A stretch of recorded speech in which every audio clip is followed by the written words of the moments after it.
Meus queridos, a paz do Senhor, somos gratos a Deus por essa oportunidade. Estamos mais uma vez no Devocional do Lar. Vamos ler hoje 2 Pedro, capítulo número 2, versículos 7 a 9, que nos diz assim: E livrou o justo Ló, enfadado da vida dissoluta dos homens abomináveis, porque esse justo, habitando entre eles, afligia todos os dias a sua alma justa, pelo que via e ouvia sobre as suas obras injustas.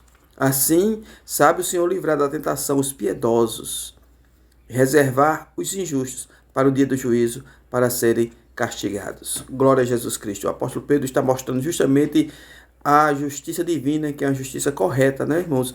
Que ele nos deixa bem claro aqui que o Senhor, como diz o versículo 9, sabe livrar da tentação os piedosos ou da hora da perdição, do juízo, e reservar os injustos, aqueles que vivem na prática da injustiça, da prática do pecado, para o dia do juízo, para serem castigados. Ló, um homem mesmo habitando em Sodoma, ele afligia, como diz a palavra do Senhor aqui, todos os dias a sua alma justa pelo que via e ouvia sobre as suas obras dissolutas. Então Deus livrou ele, que não se comungava com aquilo ali, ele se desgastava com aquilo ali e afligia todo dia a sua alma. Glória a Jesus Cristo. E o apóstolo Paulo, queridos, escrevendo aos Filipenses, ele diz assim no versículo 13, capítulo 2, versículo 13 da carta aos Filipenses, ele diz assim: Porque Deus é o que opera em vós, tanto querer como efetuar, segundo a sua boa vontade. Glória a Jesus Cristo, né, irmãos? Fazei todas as coisas sem murmuração, nem contendas, para que sejais irrepreensíveis e sinceros, filhos de Deus, inculpáveis no meio de uma geração corrompida e perversa, entre a qual resplandeceis como astros do mundo. Retendo a palavra da vida, para que no dia de Cristo possa gloriar-me de não ter corrido nem trabalhado em vão. Então, o conselho do apóstolo Paulo aqui, irmãos, é que a nossa conduta cristã neste mundo seja irrepreensível, como diz o versículo 15, né? Para que sejais irrepreensível. E como é que eu vou ser irrepreensível? Segundo o apóstolo Paulo aqui, é fazer todas as coisas sem murmuração nem contenda. Glória a Deus. Nós devemos reter a palavra de Deus, né? Guardar a palavra de Deus em nós, para que no dia de Cristo nós possamos nos gloriar, ou seja, para que nós possamos ser vencedores. Quando nós praticamos a justiça, não comungamos com o pecado, nos dedicamos ao Senhor, fazemos as coisas de bom grado, obedecemos a palavra, Deus se agrada de nós e nos livra do mal, né? O profeta Daniel, no capítulo de número 6 do profeta Daniel, a palavra do Senhor diz assim, queridos, no versículo 1 diz assim: E pareceu bem a Dário constituir sobre o reino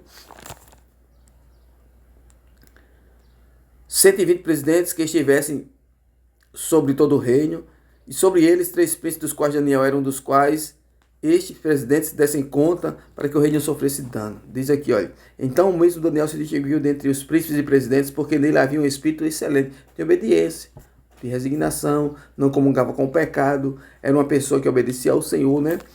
O rei pensava em constituir-lhe sobre todo o reino, porque o reino estava vendo a conduta de Daniel. Verso 4. Os príncipes e presidentes procuravam achar ocasião contra Daniel a respeito do reino, mas não podiam, porque eram pessoas injustas, fazendo coisas que não são corretas, desonestas, mas não podiam achar ocasião ou culpa alguma, porque ele era fiel e não se achava nele nenhum vício, nem culpa. Então estes homens disseram: Nunca acharemos ocasião contra este Daniel, se não procurarmos contra ele na lei de seu Deus. Então eles, como nós bem sabemos da história, eles se reuniram e falaram para o rei fazer um decreto que ninguém podia fazer uma petição a nenhum homem, nenhum outro Deus, senão ao rei durante 30 dias. O rei se agradou, fez o decreto, selou com seu anel, mas a Bíblia diz assim, olha, verso 10: Daniel, pois, soube que a escritura estava assinada, entrou em sua casa, orava no seu quarto de janelas abertas para a banda de Jerusalém, e 3 vezes no dia se punha de joelhos e orava e dava graças diante do seu Deus, como também antes costumava fazer.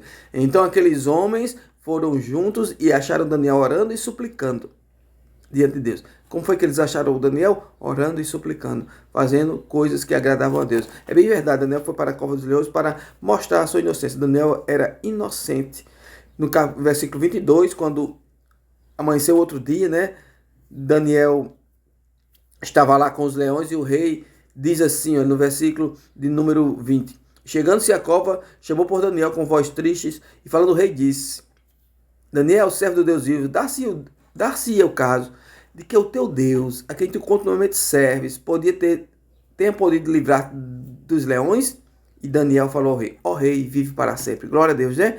O meu Deus enviou seu anjo e fechou a boca dos leões, para que não me fizesse dano, porque em mim foi achada inocência. E aqueles homens, glória a Jesus Cristo, né, irmão? Ordenou, diz o versículo 24, que eles foram trazidos, aqueles homens que tinham acusado Daniel, e foram jogados na cova dos leões, porque o Senhor sabe livrar o justo.